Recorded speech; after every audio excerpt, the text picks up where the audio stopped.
¿Acaso la más riojana de las novelas? Es una media sin costura, ¿eh? Mati, ¿qué estás haciendo vos?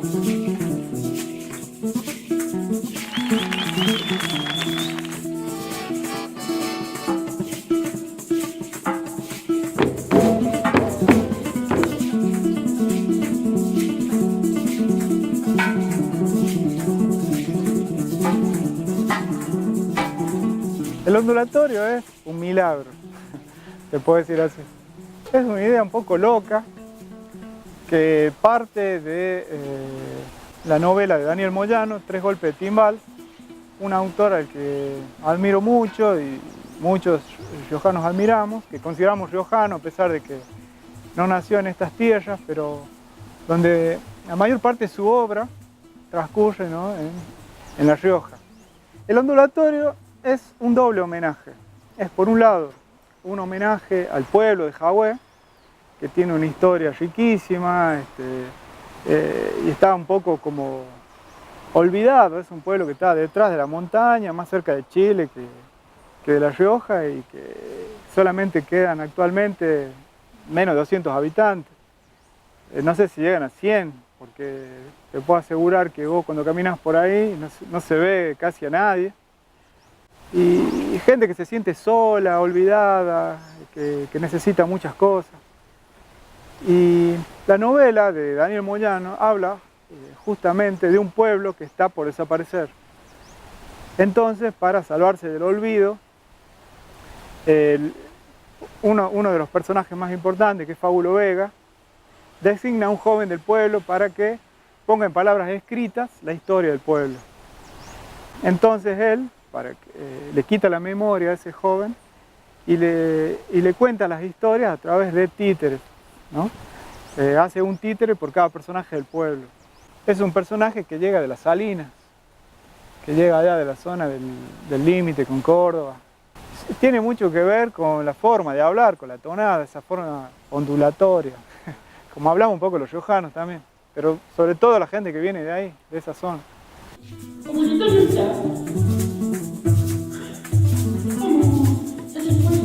Sí, salió de madrugada, se fue al campo a trabajar.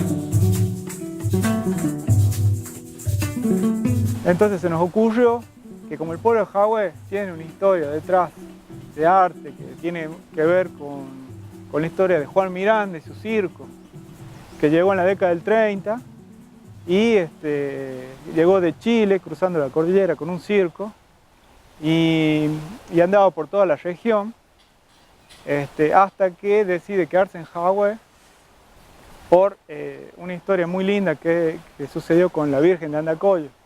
Don Juan traía una virgen en un burro, que se empaca el burro en Jahue, como sucedió en muchos otros lugares, ¿no?, que el burro no se quiere ir. Entonces interpretaron que la Virgen se quería quedar ahí. Entonces Juan Miranda decide quedarse y construye esa fabulosa iglesia de adobe que podemos encontrar hoy en Jahue, con esas paredes gruesas, con esos arcos, y todo con lo que él recaudaba del circo, ¿no? Se movía por toda la región, iba a Villa Unión, incluso hasta Tinogasta, Hachal, toda la zona. Entonces en el pueblo todavía podemos encontrar gente que trabajó en aquellos años. Don Juan Miranda era titiritero, en realidad no era titiritero, sino que eran marionetas, que es parecido, pero es otra cosa, porque es con hilos. Y ahí podemos encontrar, por ejemplo, Omar González era el niño de goma, y todos son un poco artistas, actores, porque es como que tienen incorporado, ¿no?, en sus vidas, en su historia, su formación, eso de pararse frente al público. Había trapecistas, malabaristas, había prestidigitadores, había de todo. Entonces, por eso mismo a Daniel Moyano se le ocurre escribir una novela en ese tono y basado justamente en ese pueblo. El personaje de Fábulo Vega de la novela tiene mucho de Juan Miranda y y de otros titiriteros que él conoció, como Teuco Castilla, un poeta jujeño que fue titiritero, muy amigo de Moyano.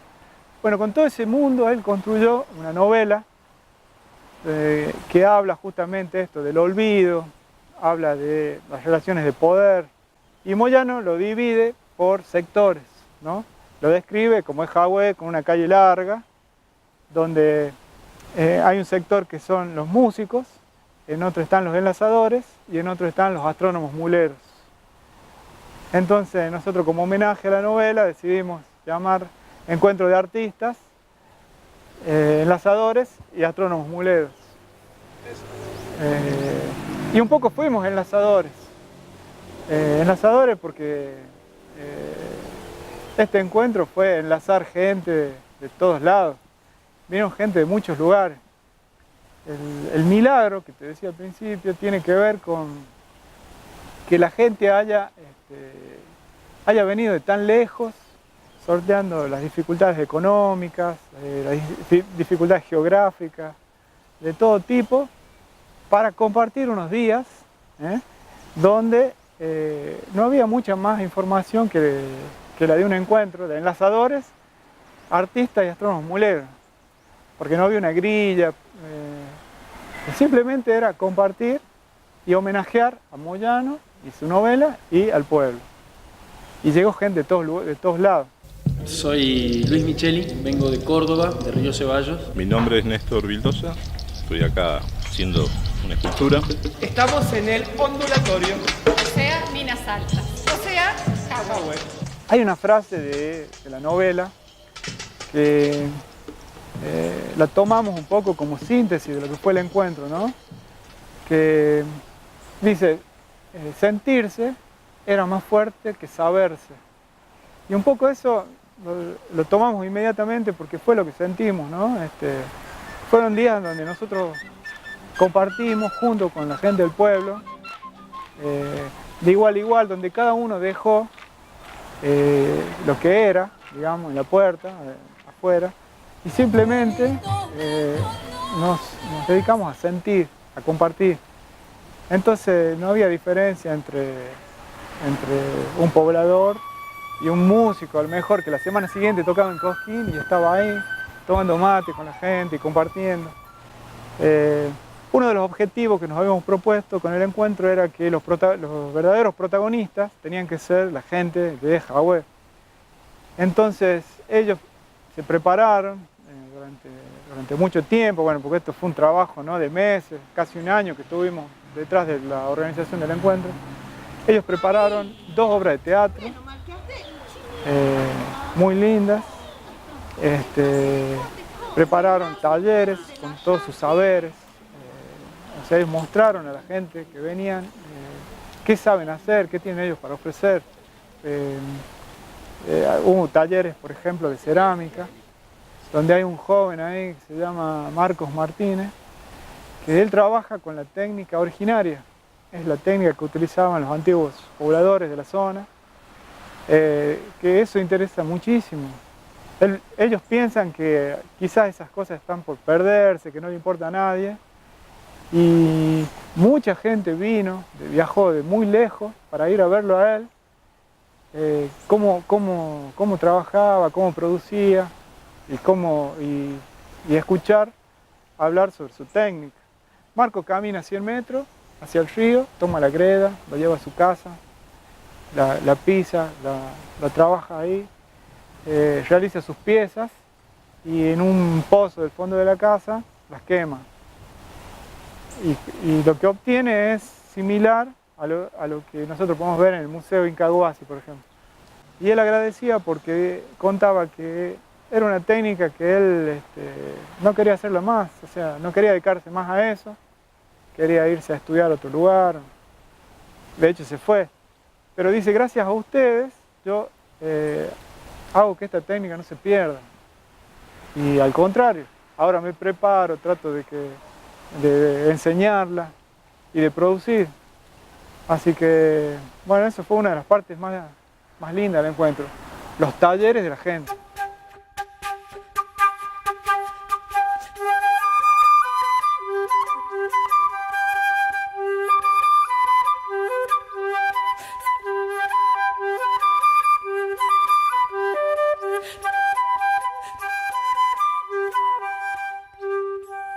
La novela de Daniel Moyano, Tres golpes de timbal, es del año 1989. Recordemos que Moyano fallece en el año 92, o sea, es la última novela que él publica, y se editó en España, y era prácticamente inconseguible. O sea, mucha gente la tenía en su casa, pero si vos querías comprarla, querías buscarla, no había, circulaba por fotocopia. La verdad, era muy difícil de leer Tres golpes de timbal. Entonces, en un hecho histórico que sucedió, una editorial riojana, Lampalagua Ediciones, de Marcela Mercado Luna, publicó la novela, hizo una nueva edición y la presentó en Jahué. Para la presentación asistieron Héctor David Gatica, nuestro gran poeta riojano, con su hijo Gabriel, y la presentaron junto a Marcela Mercado Luna y a un historiador de Jahué, ¿no?, que es don Nico Zabaley, que estaba ahí también hablando de Jahué y de Moyano, de todo esto. O sea, es un hecho también desde el punto de vista de la literatura histórico que se dio, ¿no? Porque para La Rioja, para la literatura riojana y para la literatura argentina también.